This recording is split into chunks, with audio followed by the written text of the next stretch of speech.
محترم سامعین حضرات،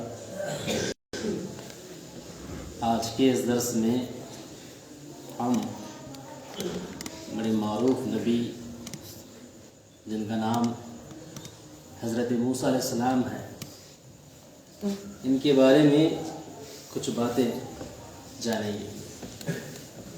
میں سمجھتا ہوں یہاں پر بیٹھے ہوئے ہر حضرات ہر عمر کے اپنی زندگی میں شاید اس نبی سے زیادہ کوئی اور نبی کے بارے میں آپ نے زیادہ نہیں سمجھا سنا ہوگا۔ موسیٰ علیہ السلام کا واقعہ ہمیشہ ہر مسجد ہر خطیب اپنے خطبے میں سناتے رہتے ہیں، اور بڑی عبرت والی باتیں ہیں اس واقعے کے اندر۔ آئیے شروع کرتے ہیں۔ حضرت موسیٰ علیہ السلام کی پیدائش سے پہلے ہی جو فرعون ہے مصر کے اندر، وہ ایک بادشاہ تھا، اس کو ایک خواب گرتا ہے۔ وہ اپنے خواب میں دیکھتا ہے کہ بیت المقدس سے ایک آگ آئی ہے اور پورے مصر کے قبطی خاندان کے لوگوں کو ختم کر دی، جو کہ فرعون کا خاندان تھا، فرعون کے لوگ تھے، اور وہاں پر رہی بنی اسرائیل قوم وہ محفوظ ہے۔ اس کی کیا تعبیر ہو سکتی ہے؟ یہ سوچ کر فرعون اپنے درباریوں کو بلاتا ہے، اور اس وقت کے جو کاہن، جو جادوگر، جو بھی ستاروں کا علم رکھنے والے جو ہوتے ہیں، ایسے انسانوں کو بلا کر پوچھتا ہے کہ اس کی کیا تعبیر ہو سکتی ہے۔ تو اس وقت کے جو جادوگر وغیرہ ہے، کاہن وغیرہ، یہ کام کرنے والے جن کو چھوٹا موٹا علم ہوتا ہے، تو کہتے ہیں کہ بات ایسی ہے کہ بنی اسرائیل کا ایک لڑکا تمہاری قوم پر بھاری پڑے گا، تمہاری پوری قوم کو ختم کرے گا، اور یہاں تک کہ اے فرعون تجھے بھی وہ ختم کر دے گا۔ یہ پیشن گوئی، یعنی معاف کیجیے، یہ جو ہے خواب کی تعبیر اس وقت کے جادوگر، کاہن وغیرہ جو علم رکھنے والے بتاتے ہیں اس فرعون کو۔ اب فرعون اپنے آپ کو خدا کہنے والا، اس کی بادشاہی، اس کی یہ سلطنت جو ہے خطرے میں پڑ جاتی ہے یہ خواب سننے کے بعد، یہ تعبیر سننے کے بعد۔ اب کیا کیا جائے؟ وہ کیا کرتا ہے، بنی اسرائیل قوم میں جو بھی عورت حاملہ ہوتی ہے اس کی نگرانی میں ایک ٹیم تیار کرتا ہے۔ جس طریقے سے ہمارے یہاں پر آشا نامی ٹیم ہے نا، وہ آ کر دیکھتے کون حاملہ ہے، اس کو کیا ٹریٹمنٹ دیا جائے، یہ اچھی کے لیے دیتے ہیں، لیکن وہ کیا کرتا ہے، کون حاملہ ہے اور کس کے گھر میں زچگی ہوتی ہے تو کیا پیدا ہوتا ہے۔ اگر بیٹی پیدا ہوئی تو ٹھیک، لیکن اگر بیٹا پیدا ہوا تو اسے وہیں کا وہیں ذبح کیا جائے گا، مار دیا جائے گا۔ یہ قانون لاگو کرتا ہے فرعون۔ ایک لمبا عرصہ گزرتا ہے۔ ایک لمبا عرصہ گزرنے کے بعد میں بنی اسرائیل کے جو فرعون کے جو رہنے والے، فرعون کے درباری فرعون سے کہتے ہیں کہ اگر اس طریقے سے بنی اسرائیل کے ہر ایک لڑکے کو ختم کر دیں گے تو بعد میں ہم غلام کہاں سے لائیں گے؟ ابھی جو ہماری جو سلطنت کی بھاگ دوڑ ہے، جو بھی کام ہوتے ہیں، لیبر کا کام ہو یا کوئی اور کام ہو جو طاقت والا کام ہوتا ہے، وہ ہم بنی اسرائیل کے لڑکوں سے لیتے ہیں، لیکن بنی اسرائیل کے لڑکے سب کے سب مارے گئے تو 20-25 سال کے بعد میں جو ہمارے پاس غلام ہے وہ تو بوڑھے ہو جائیں گے، وہ تو مر جائیں گے، اور ہمارے کام کون کرے گا؟ تو اس کو سامنے رکھتے ہوئے فرعون ایک اور قانون لاگو کرتا ہے کہ 1 سال مرد بچوں کا قتل کیا جائے اور 1 سال نہ کیا جائے۔ یہ قانون لاگو کرتا ہے، اور جس سال بچوں کو قتل کرنے کا حکم نہیں ہوتا اسی وقت کیا ہے، کون پیدا ہوتا ہے؟ موسیٰ علیہ السلام کے بھائی ہارون علیہ السلام پیدا ہوتا ہے۔ ٹھیک ہے، وہ صرف پیدا ہوئے، کوئی مسئلہ نہیں تھا، لیکن جس سال بچے قتل ہونے والے تھے اس وقت موسیٰ علیہ السلام کی پیدائش ہوتی ہے۔ موسیٰ علیہ السلام کی ماں جیسے ہی حاملہ ہوتے ہیں، ان کو معلوم ہوتا ہے کہ میں حاملہ ہو گئی ہوں، تو بہت احتیاط برتتے ہیں تاکہ کسی کو معلوم بھی نہ پڑ جائے کہ میں حاملہ ہوں۔ ٹھیک ہے، پردے میں رہتے ہیں، گھر میں رہتے، کہیں جاتی نہیں زچگی تک۔ جب زچگی ہوتی ہے تو بیٹا پیدا ہوتا ہے، اور موسیٰ علیہ السلام اب موسیٰ علیہ السلام پیدا ہوتے ہیں، ان کو خطرہ محسوس ہوتا ہے کہ بھائی کیا کیا جائے، کہ اگر فرعون کی فوج فرعون کی ملٹری یا اس کے پولیس والے جو بھی اس کے درباری ہیں دیکھ لیے تو میرے بچے کو تو ختم کر دیں گے. بڑی پریشان ہوتی ہے. تو اللہ تعالیٰ ان کو الہام کرتا ہے. الہام یہ ایک ایسی چیز ہوتی ہے جو نیک بندوں کے اندر اللہ تعالیٰ ان کے دل میں یہ بات ڈال دیتا ہے, اسے الہام کہتے ہیں. الہام کرتا ہے اللہ تعالیٰ کہ تمہارے بیٹے موسیٰ کو, جو تمہارے گھر کے بالکل بازو میں دریائے نیل ہے, موسیٰ السلام کا گھر ایک دم دریائے نیل کے بازو میں تھا, تو وہاں تم ایک صندوق کے اندر ڈالو اور اسے میرا نام لے کر چھوڑ دو, اور ہم اس کی حفاظت کرنے والے ہیں اور اسے بہت بڑا بلند مرتبہ بھی ہم دیں گے. یہ بات اللہ تعالیٰ کون موسیٰ علیہ السلام کی جو ماں ہوتی ہے ان کے دل میں الہام کرتا ہے, ان کے دل میں بات ڈال دیتا ہے. تو ان کی ماں ایسے ہی ایک صندوق لے کر موسیٰ علیہ السلام جو بھی بچے, بہت بچے تھے, دودھ پیتے بچے تھے, ان کو اسی صندوق میں ڈال کر چھوڑ دیتی ہے اللہ کا نام لے کر. اور اس کی ایک بہن ہوتی ہے, موسیٰ علیہ السلام کی ایک بہن ہوتی ہے, بڑی ہوتی ہے ان سے, بہت اچھی ہوش والی عقل مند, تو ان کو کہتی ہے ان کی ماں, دیکھ یہ صندوق کیسے کیسے جاتا ہے, کنارے سے ہم صندوق کو چھوڑا ہے, کہاں کہاں جاتا ہے, کون اسے اٹھاتا ہے, کیا کیا ہوتا ہے, تو تھوڑا دور سے دیکھتی رہے. تو ہوتا یہ ہے محترم سامعین حضرات, وہ صندوق دریائے نیل میں بہتے بہتے بہتے فرعون کا جو محل ہوتا ہے, بڑا عالی شان سا محل, اس کے اندر سے دریائے نیل کا راستہ تھا. اچھی خاصی ٹیکنالوجی کے اندر آج بھی سمندر کے کنارے گھر بنائے جاتے ہیں نا, اس وقت جو ٹیکنالوجی تھی, فرعون چونکہ بہت بڑا بادشاہ تھا اور اپنے آپ کو خدا کہتا تھا, وہ اس کے پاس بہت بڑی دولت تھی, تو اس کا جو محل ہے اس طریقے سے بنایا گیا تھا کہ دریائے نیل کا ایک حصہ ہے نا اس کے محل کے اندر سے نکلتا تھا. تو وہاں جو ہے فرعون کے خاص گھر والیاں, ان کے گھر میں جو کام کرنے والی, ان کی بیوی اور ان کی بیوی کی خادمہ جو ہیں, وہاں پر اس جو دریا جو بہتا ہے وہ محل کے نیچے وہاں کچھ کام کرتی ہوئی ہوتی ہیں. دیکھتے ہیں کہ کوئی صندوق آ رہا ہے, وہ صندوق دیتی ہیں. صندوق لینے کے بعد میں اس کو کھولنے کی ہمت نہیں کرتی, کوئی اوپر سے ڈھکا ہوا تھا, کیا ہو سکتا ہے کوئی نام ہو یا کوئی اور چیز ہو. بہرحال یہ ہم کھولنے کا اختیار نہیں رکھتے, بلکہ ہم لے جا کر فرعون کی بیوی کو, جو کہ ہماری مالکن ہے, ہم ان کے غلام, ان کے سامنے دیتے ہیں. تو ان کے پاس پیش کرتے ہیں کہ صندوق بہ کر آ رہا تھا دریائے نیل کے اندر. تو فرعون کی بیوی جو کہ آسیہ ہیں اور بہت بڑی نیک رہتی ہیں, توحید پرست رہتی ہیں, ایک اللہ والی, تو یہ جو ہے وہاں پر موجود ہوتی ہیں. تو فوراً کیا ہے, وہ صندوق کو کھولنے کا حکم دیتی ہیں. تو ان کے لونڈیاں, ان کے غلام اس صندوق کو کھولتے ہیں, تو دیکھتے ہیں کہ اس کے اندر ایک ایسا بچہ ہے جو بڑا ہی پیارا, بڑا ہی خوبصورت ہے.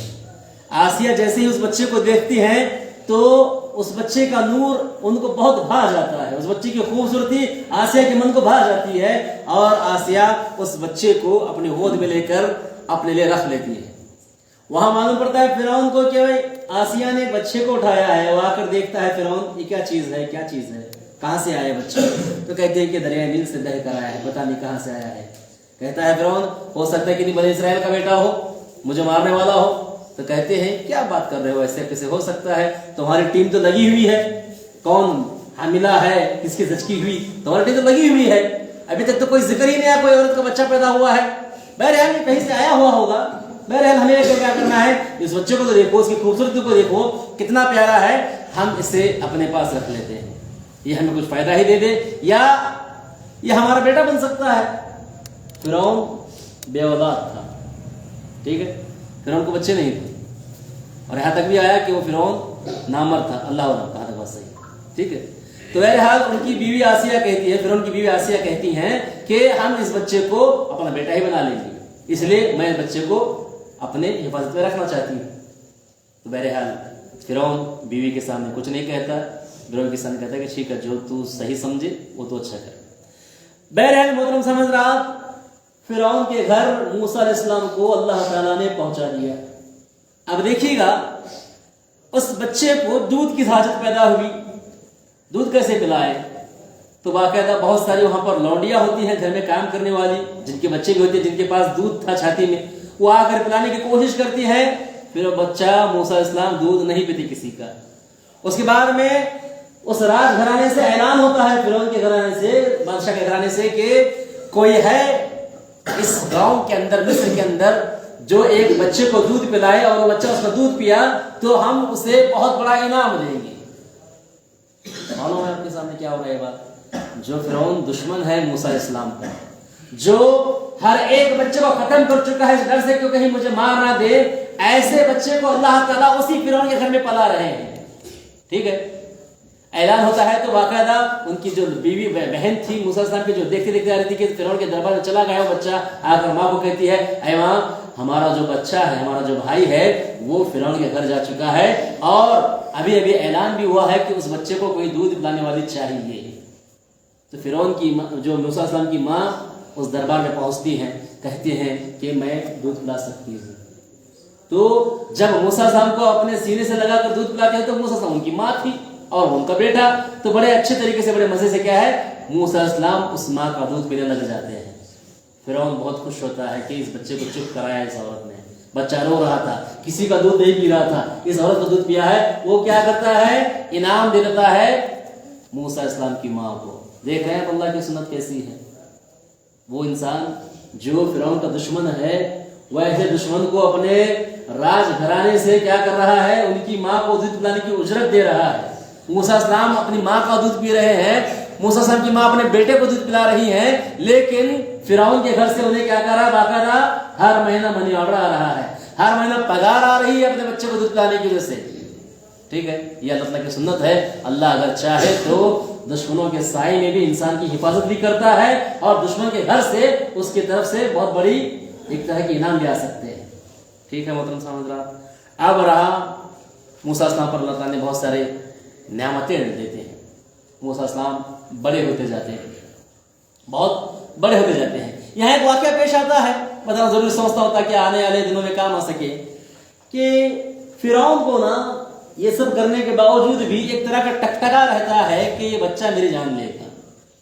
ہو سکتا ہے بچہ بنی اسرائیل کا ہی ہو، کون چھوڑ سکتا ہے، یہ اس کے دماغ میں ہمیشہ ٹکٹکا رہتا ہی ہے. اور جب بھی موسیٰ علیہ السلام کھیلتے تھے فرعون اس کو موسیٰ علیہ السلام کو کھلانے کی کوشش کرتا تھا تو موسیٰ علیہ السلام فرعون کی داڑھی کو بہت زور سے کھینچتے تھے. بچی کیا ہوتی ہے داڑھی کو کھینچنا وغیرہ، ہمارے بچے بھی کھینچتے ہیں، جن کی داڑیاں ہیں ان کو کھینچتے ہوں گے آپ کے پاس، جن کے نہیں تو ان کو کیا معلوم داڑیاں کسے کھینچتے ہیں، بچہ کسے کھینچتا ہے.